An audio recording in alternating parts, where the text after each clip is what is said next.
Studied about the refraction part, refraction क्या होता है और किस तरह से होता है, जब एक मीडियम से दूसरे मीडियम में जाएगा तो क्या होगा, बेंड टुवर्ड्स द नॉर्मल और away from the normal. After that we studied about the laws of reflection sorry. ठीक है, तो आज का जो हमारा जो टॉपिक है वो आपका है real depth and virtual depth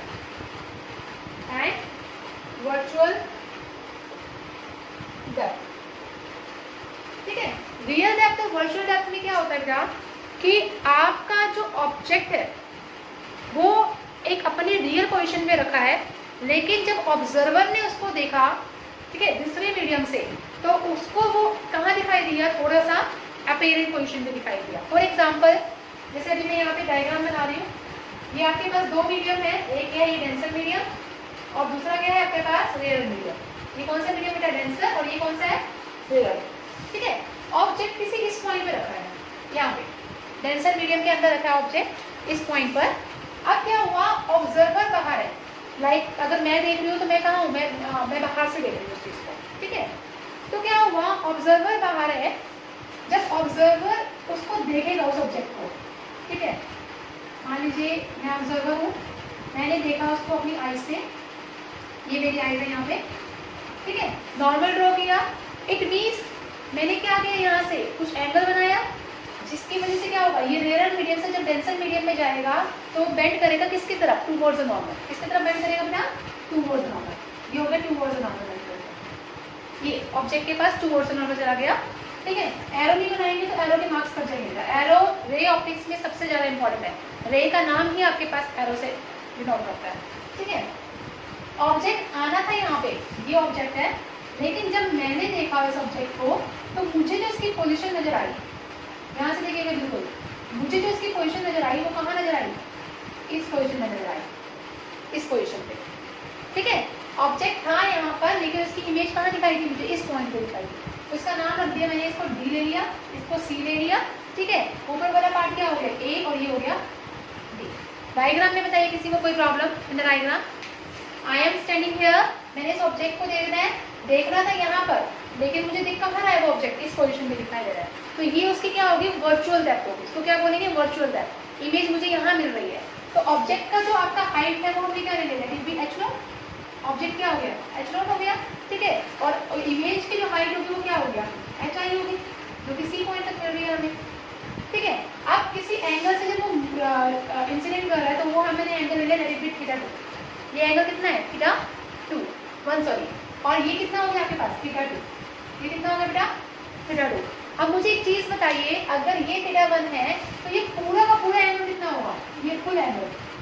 आपके पास ये चीज है, अगर ये थीटा 1 है तो ये एंगल भी कितना होता है, व्हाट इज दिस एंगल बताइए, theta 1। Why, because it is known as a virtual sorry क्या बोलते हैं उसको, वर्टिकली अपोजिट एंगल। ठीक है, तो ये वर्टिकली अपोजिट एंगल हो गया, तो अगर ये थीटा 1 है तो ये पूरा एंगल भी क्या होगा आपका, थीटा 1 हो जाएगा।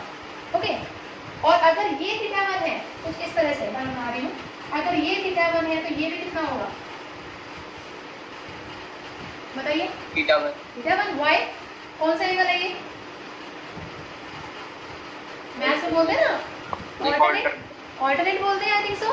ठीक है, तो एच नॉट जो है वो आपकी ऑब्जेक्ट की हाइट हो गई, एच आई क्या हो गई, आपकी इमेज की हाइट हो गई। Theta 1 is your incident angle and theta 2 is known as your refracted angle. Diagram में किसी को किसी भी तरह की कोई प्रॉब्लम बताइए, नहीं है, चलिए। अब आपने क्या लिया, ए बी सी, ये ट्रायंगल कंसीडर किया। ठीक है, अगर ये थीटा 1 है तो ये कितना होगा आपके पास, कितना होगा, थीटा 1। ठीक है, अब आपने क्या किया, triangle A B C consider किया। देखिए इन ट्रायंगल ए बी सी, ये हो गया A B and C triangle में एंगल कितना है, थीटा 1 है, तो यहाँ से आप tan थीटा 1 निकाल लीजिए। tan थीटा 1 किसके थ्रू होता है, पंडित बद्री प्रसाद आर्य बोले, परपेंडिकुलर बाय बेस। ठीक है, परपेंडिकुलर क्या है यहाँ पे, ये ए बी पार्ट जो है ये परपेंडिकुलर लाइन है आपके पास, ये ए बी। बेस क्या है आपके पास, व्हाट इज बेस, बेस क्या है आपके पास, ए सी, बेस हो गया आपके पास ये ए सी।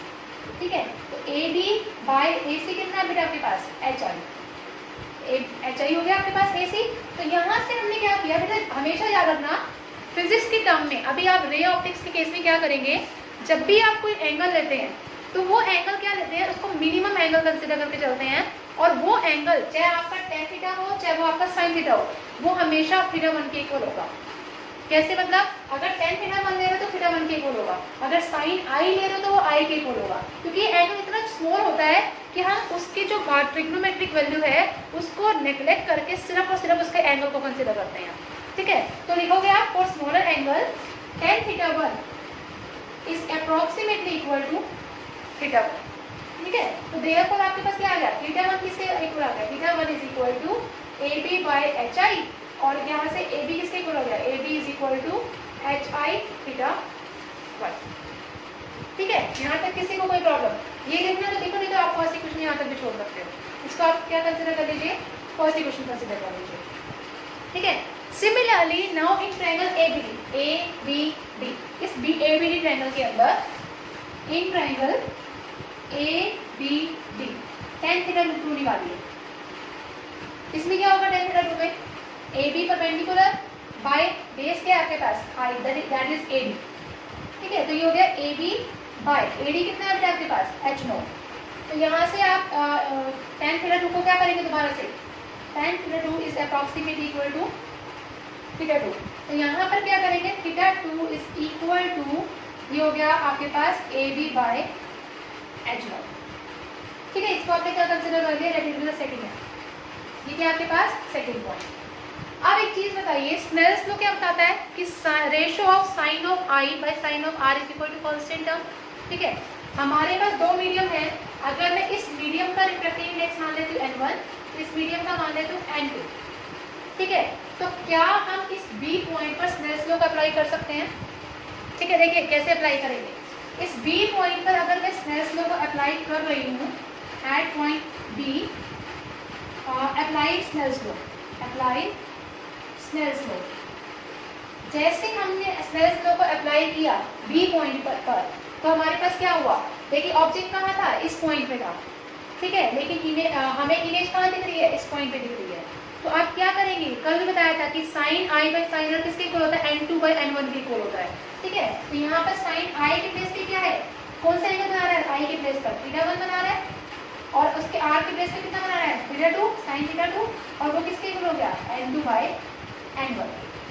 ठीक है, that is sine I by sine R is equal to n2 by n1। Again sine theta 1 और साइन थीटा 2 को for the sake of convenience हम क्या देते हैं, sine theta 1 is approximately equal to theta 1 और sine theta 2 approximately equal to what, theta 2।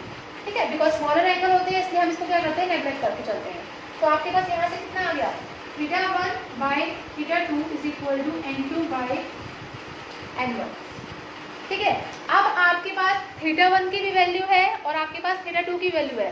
Main reason theta 1 और theta 2 निकालने का यही था कि हम इसके अंदर वैल्यू पुट कर सकें। ठीक है, ताकि उसके रिफ्रैक्टिव इंडेक्स को हम क्या कर सके, कंपेयर कर सकें। ठीक है, देखिए कैसे, अब आपके पास यहाँ से कितना आया, n2 by n1 is equal to, theta 1 किसके इक्वल है बेटा, AB बाय HI, तो ये हो गया AB by HI। Similarly if I am taking out theta 2, तो what is the value now we are having, AB by H0। ठीक है, AB से AB क्या होगा बेटा, कैंसिल आउट हो जाएगा। जब ये कैंसिल आउट होगा तो आपके पास कितना रह जाएगा, what is the value now we are having, H0 by H0 by HI। ठीक है, ये कब आपका एप्लीकेबल है यहाँ पर, जब आपका ऑब्जर्वर कौन से मीडियम में है, रेयरर मीडियम में है। कौन से मीडियम में है, रेयरर मीडियम में। अगर ये ऑब्जर्वर डेंसर मीडियम में होता, उस केस में आपका जो HI है H0 से मैक्सिमम होता। मैं क्या बोल रही हूँ, ध्यान सुनिए, ये एप्लीकेबल तब है जब, देखिए H0 क्या है, ऑब्जेक्ट का की हाइट है, और HI क्या है, इमेज की हाइट है। इट मीन्स आपका जो H0 है यहाँ पे HI से क्या है, ग्रेटर है। तो H0 HI से ग्रेटर तब होगा जब ऑब्जर्वर कहाँ होगा, आपका रेयर मीडियम में होगा, और HI H0 से ग्रेटर कब होगा, जब आपका ऑब्जर्वर कहाँ होगा, इन द डेंसर मीडियम। ठीक है, तो यहाँ से अगर मैं बोल सकती हूँ तो यहाँ पर क्या हो जाएगा, H0 HI से क्या हो जाएगा, ग्रेटर हो जाएगा।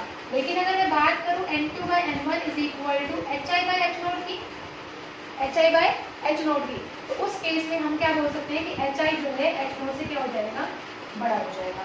इट मीन्स उस केस में आपका जो ऑब्जर्वर है डेंसर मीडियम में होगा, और इस केस में जो ऑब्जर्वर है वो कौन से मीडियम में होगा, रेयर मीडियम में।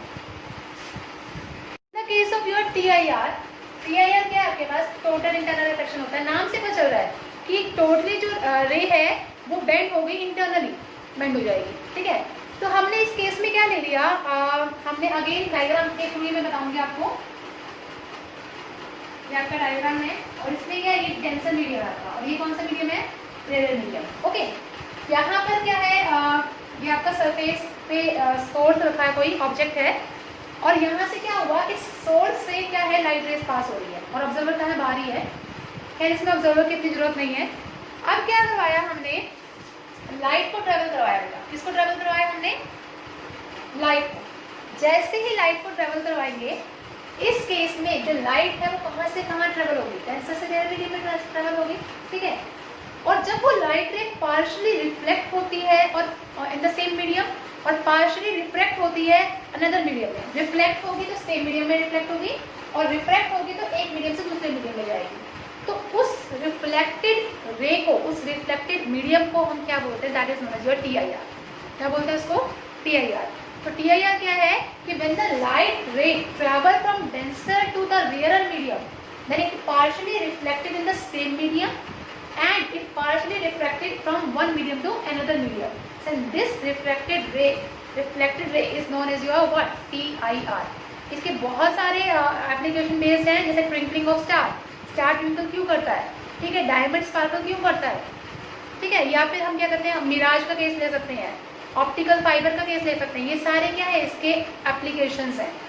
ठीक है, तो अब ये देखिए, अब आपके इस केस में क्या है, यहाँ पर अब सोर्स से क्या हुआ, दो तरह की लाइट जाती है। एक लाइट तो क्या होती है, बिल्कुल स्ट्रेट पास आउट होगी, इसमें सारा डायग्राम का ही खेल है, बहुत ध्यान से देखिएगा इसको। एक लाइट तो क्या होगी, रिफ्लेक्ट कर रही है कहाँ पर, सेम पाथ में, बिल्कुल स्ट्रेट पाथ में जा रही है, और एक लाइट रे को हमने क्या करवा दिया, किसी पर्टिकुलर इंसिडेंट एंगल पे रिफ्लेक्ट करवाया। ये नॉर्मल है, डेंसर से रेयर जाएगा तो क्या होगा, away from the normal bend कर जाएगी। किसमें बेंड कर जाएगी, अवे फ्रॉम द नॉर्मल। ये इसका इंसिडेंट एंगल हो गया यहाँ से, ठीक है, और ये इसका रिफ्लेक्टेड एंगल हो गया। अब हमने क्या किया, इंसिडेंट एंगल को इंक्रीज कर दिया। क्या कर दिया, इंसिडेंट एंगल को इंक्रीज। जैसे हम इंसिडेंट एंगल को और इंक्रीज करेंगे, मैंने इंसिडेंट एंगल को इंक्रीज कर दिया, ठीक है, this is known as your normal. Again क्या हुआ, this is your incident angle है, और ये क्या हुआ, अगेन और ज्यादा एंगल से बेंड हो जाएगा, away from the normal, reflected angle भी बड़ा हो गया। अब एक केस ऐसा आया कि आपने इंसिडेंट एंगल को क्या कर दिया, बढ़ा दिया, ये इंसिडेंट एंगल मैक्सिमम हो गया, ठीक है, लेकिन जो आपका रिफ्लेक्टेड एंगल है वो क्या हो जाएगा, इस पे मीट कर जाएगा सरफेस पे, और कितने डिग्री का एंगल बनेगा, 90 डिग्री का एंगल। ठीक है, उस एंगल को हम क्या बोलते हैं, that is known as your critical angle. क्या बोलते हैं बेटा उस एंगल को, उस इंसिडेंट एंगल को जिसपे आपका रिफ्लेक्टेड रे जो है वो क्या बनाता है, 90 डिग्री का एंगल बनाता है, then that is known as your what, that is known as your critical angle. क्या बोलते हैं उसको, क्रिटिकल एंगल। अब अगर हम उस क्रिटिकल एंगल से इंसिडेंट एंगल को क्या करते हैं, इंक्रीज करते हैं, और ठीक है, जैसे आपने क्या किया, उस क्रिटिकल एंगल से इंसिडेंट एंगल को क्या किया, इंक्रीज किया, जिसको थोड़ा यहाँ ड्रॉ कर रहे हैं, ठीक है।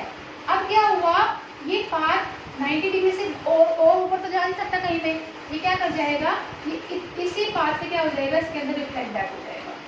ठीक है, तो इस प्रोसेस को हम क्या बोलते हैं, जिसके अंदर पार्शियली रिफ्लेक्शन भी हो गई और पार्शियली रिफ्लेक्शन भी हो गई। रिफ्लेक्शन सेम मीडियम में हुई और रिफ्लेक्शन कहाँ हुई, सेकेंड मीडियम में हुई। So that is known as your what, that is known as your TIR। क्या बोलते हैं उसको, TIR। तो आप देख भी सकते हैं कि as the light ray passing through the source from the denser medium, then the light passing through straight, angle कितना बनाएगी, 0 डिग्री का एंगल बनाएगी इसके साथ। इट मीन्स यहाँ पर ना तो कोई रिफ्लेक्शन हुआ ना ही कोई रिफ्लेक्शन हुआ। जैसे ही इंसिडेंट एंगल को आप क्या करोगे, बढ़ाते जाओगे, एंगल ऑफ रिफ्लेक्शन भी क्या होता जाएगा, बढ़ता जाएगा। ठीक है, लेकिन एक केस ऐसा आएगा, एक पर्टिकुलर इंसिडेंस एंगल ऐसा आएगा जहां पर आपका रिफ्रैक्टेड रे कितने डिग्री का एंगल आएगा, 90 डिग्री का एंगल आएगा। सो दैट इंसिडेंट एंगल, उस इंसिडेंट एंगल को हम क्या बोलेंगे, क्रिटिकल एंगल बोलेंगे। क्या बोलेंगे उसको, critical angle.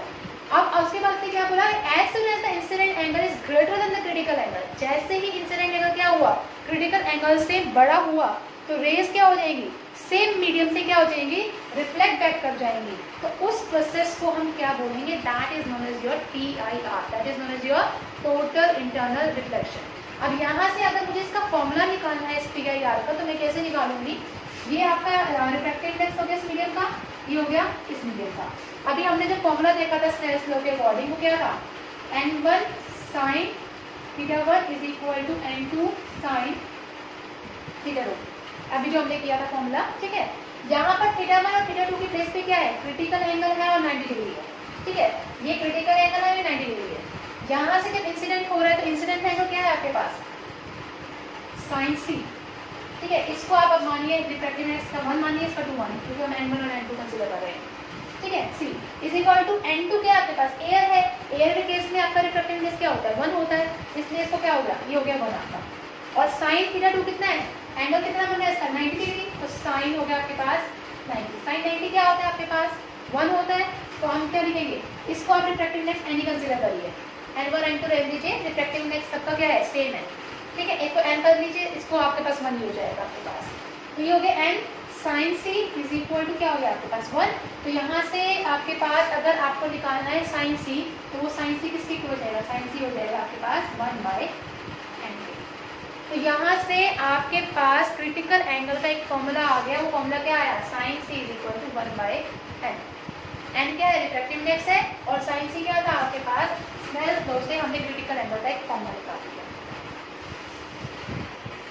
So this is our today's topic of TIR, that is total internal reflection। बहुत इंपॉर्टेंट पार्ट है, इसके जो डिफरेंट आपके जो एप्लीकेशंस है वो मैंने आपको बता दी है। दैट इज़ आपने पढ़ भी रखा, ट्विंकलिंग ऑफ स्टार के बारे में पढ़ रखा है, रेडियस ऑफ डायमंड्स के बारे में पढ़ रखा है, after that mirage is also there, optical fibres is also there. तो प्लीज़ आप इस टॉपिक को अच्छे से जितना हो सकता है इसको रिवाइज करिए और शेयर करिए हमारी वीडियोस को एटलीस्ट उन बच्चों तक जो अफोर्ड नहीं कर पाते ट्यूशन फीस एक्सेट्रा। और साथ में सिर्फ और सिर्फ मुझे आप लोगों से यही चीज़ चाहिए कि आप प्लीज़ शेयर कर सके जितना हो सकता है, और साथ में लाइक करिए। लाइक के साथ एक सब्सक्राइब का ऑप्शन होगा जिसमें एक बेल का आइकन होगा, प्लीज़ उसे प्रेस करिए ताकि आपको डेली की नोटिफिकेशन हमारी मिलती रहे। तो इसी के साथ thank you so much for your patience.